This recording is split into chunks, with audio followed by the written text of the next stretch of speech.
বিসমিল্লাহির রহমানির রহিম। Hello viewers, আসসালামু আলাইকুম।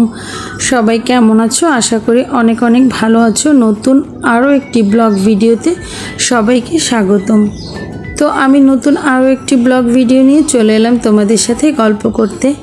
ভিডিওটা অনেক দিন আগে করা, আসলে ফোনে ছিল কিন্তু তোমাদের সাথে শেয়ার করা হয়নি। ভাবলাম আজকে তোমাদের সাথে ব্লগটি শেয়ার করি আর কিছু গল্প করি। তো আমরা রেস্টুরেন্টে গিয়ে খাবার অর্ডার করে ওয়েট করছিলাম আর বাচ্চারা এদিকে খেলছিল। আর এই রেস্টুরেন্টটাতে একটু খেয়াল করলাম যে বাইরের দিকে গোল করে অনেকটা স্পেস আছে যেখানে খাবারের ব্যবস্থা আছে, একদম সবুজ প্রকৃতি গাছপালার মধ্যে আর কি, যতটুকু সম্ভব। আমার খুব ভালো লাগলো, তাই আমরা খাবারের জায়গাটা চেঞ্জ করলাম। এই গ্লাসের মধ্যে এসির মধ্যে খাবো না ভেবে বাইরে চলে আসলাম, কারণ এরকম পরিবেশ সাধারণত ঢাকাতে খুব কম হয় না সেটা না, হয় খুব কম।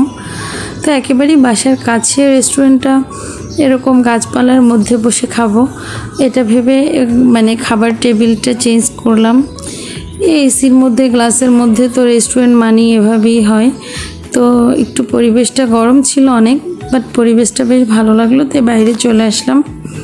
স্ট্যান্ড ফ্যান ছিল তাই খুব একটা সমস্যা হয়নি। আর সন্ধ্যা হয়ে গেছে, দেখতেই পাচ্ছ। আসলে ওভাবে প্ল্যান করে তো বের হওয়া হয় না, যেহেতু আছে সবাই বের হয়ে আসছি যে চলো ঘুরে আসি, কিছু খেয়ে আছি, বাচ্চাদের নিয়েও বের হওয়া হচ্ছে না ওরকম করে। আর ভিডিওটা বেশ অনেক দিন আগে করা, কিন্তু শেয়ার করার মতো সময় হয়নি। তো আমরা কিন্তু খাবারের জন্য ওয়েট করছিলাম, আমার থেকে বেশি জিসান করছিল, জাইফাও আছে। তো খাবার আসতে একটু লেট হয়, যেহেতু এটা চাইনিজ রেস্টুরেন্টে একটু খাবার আসতে লেটই হয়, এটার জন্য তো মানে জাইফার আর ধৈর্য ধরছিল না, এর জন্য ওর জন্য কোল্ড ড্রিঙ্কস আনা হয়েছে, ও কোক খাচ্ছে। এখন আমাদের খাবারটা চলে আসছে। আর হচ্ছে জিসান স্যুপটা একেবারেই খেতে চায় না, আমার কিন্তু স্যুপটা বেশ ভালো লাগে, জিসান খেতে চায় না। আর এতটা স্যুপ আমি খেতেও পারবো না, এর জন্য আজকে স্যুপ অর্ডার করিনি। ও হচ্ছে চিকেন নুডলস খাবার কথা বলেছে, তাই চিকেন নুডলস নিলাম। তারপরে হচ্ছে চিকেন ফ্রাই ছিল, এটা হচ্ছে কোরিয়ান ছিল, একটু স্পাইসি ছিল আর কি। যদিও মেনু কার্ডে যেমন ছিল খাবারটা ওরকমও কিন্তু আসার পরে সামনে লাগেনি, নর্মাল চিকেন ফ্রাইয়ের মতোই লেগেছে। তার থেকে বারবিকিউ অর্ডার দিলে হয়তো ভালো হতো। যাই হোক, কেয়ার করার, তবে নুডলসটা খেতে বেশ ভালো ছিল, চিকেন ফ্রাইটা আমার কাছে এত ভালো লাগেনি। আর প্রচণ্ড গরম, আসলে এই গরমের মধ্যে খাওয়া যায় না। আমরা কিন্তু এই যে নুডলসটা দেখছো তার অর্ধেকটাও খেতে পারিনি সবাই মিলে, 3-4 জন মিলেও কিন্তু এতটা খাবার, মানে এতটুকু খাবার, এত আর কই, তাও কিন্তু খেতে পারিনি, পার্সেল করে বাসায় নিয়ে আসতে হয়েছে। আসলে গরমের মধ্যে ওভাবে খাওয়া যায় না, প্রচণ্ড গরম পড়ছিল। তো আমি একটু ওদের সবাইকে সার্ভ করে দিলাম, জিসানের সাথে দুষ্টামি করছিলাম, একবার দিয়ে বললাম যে আর দিব না, তোমার আর খাওয়ার দরকার নেই। আসলে এইসব খাবার জিসানই বেশি পছন্দ করে, তাই ওর সাথে মজা করি। আর হয়েছে জাইফা যদি এখন ওইভাবে খাবারের বায়না করে না, এটা জিসানই করে। আর ওর এই বায়নাগুলো পূরণ করতে আমার কিন্তু বেশ ভালো লাগে।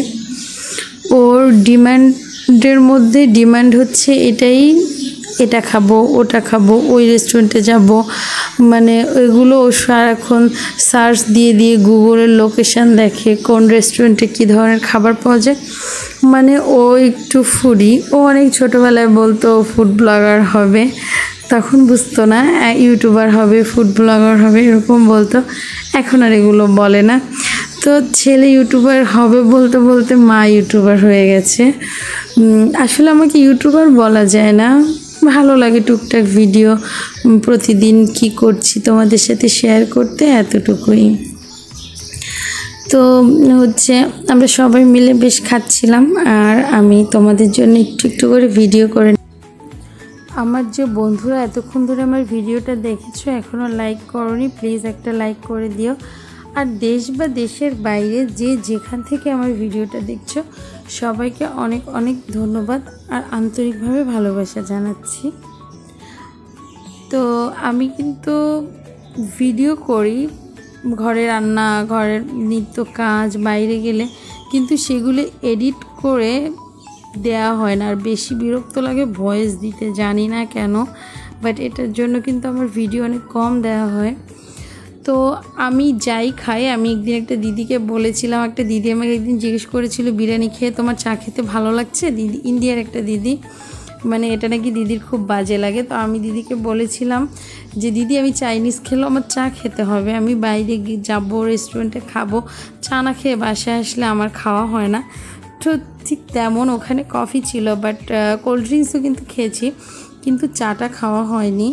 তো আমি ঠিক চাটা খেতেই কিন্তু বাইরে চলে আসলাম অন্য আর একটা রেস্টুরেন্টে, একদম মতিঝিল চলে গেছি।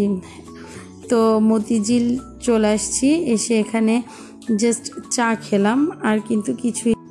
তো জিসান একটু রেস্টুরেন্টের সামনে স্ট্রেট করে ছবি তুলছিল, আমি একটু ওকে ভিডিও করে দিলাম। ওয়েটিং রুমে বসেছিলাম, আসলে টেবিল খালি ছিল না। তো তারপরে জিসানের একটু ছবি তুললাম, ও ছবি তুলতে বলছে, আমি আসলে ভিডিও করে নিলাম। তো তারপরে হচ্ছে আমরা ভিতরে ঢুকে চা খেয়ে বাসায় চলে যাব। অলরেডি দেখতেই পাচ্ছ অনেকটা রাত হয়ে গেছে। এই যে সবাই খেয়ে বাইরে দাঁড়িয়ে আছে। তো এখানে আমরা আরও একদিন আসছিলাম, বিরিয়ানি কাচ্চি খেতে আসছিলাম, তো চাটা ভালো লেগেছিল। তো দেখো এই যে আমাদের চা চলে আসছে। তো জিসানকে তো চা দিব না, আমরা চা খেয়ে এখন বের হয়ে যাব। তো বন্ধুরা, আমার ভিডিওটা কেমন লেগেছে প্লিজ একটা কমেন্ট করে জানাবে।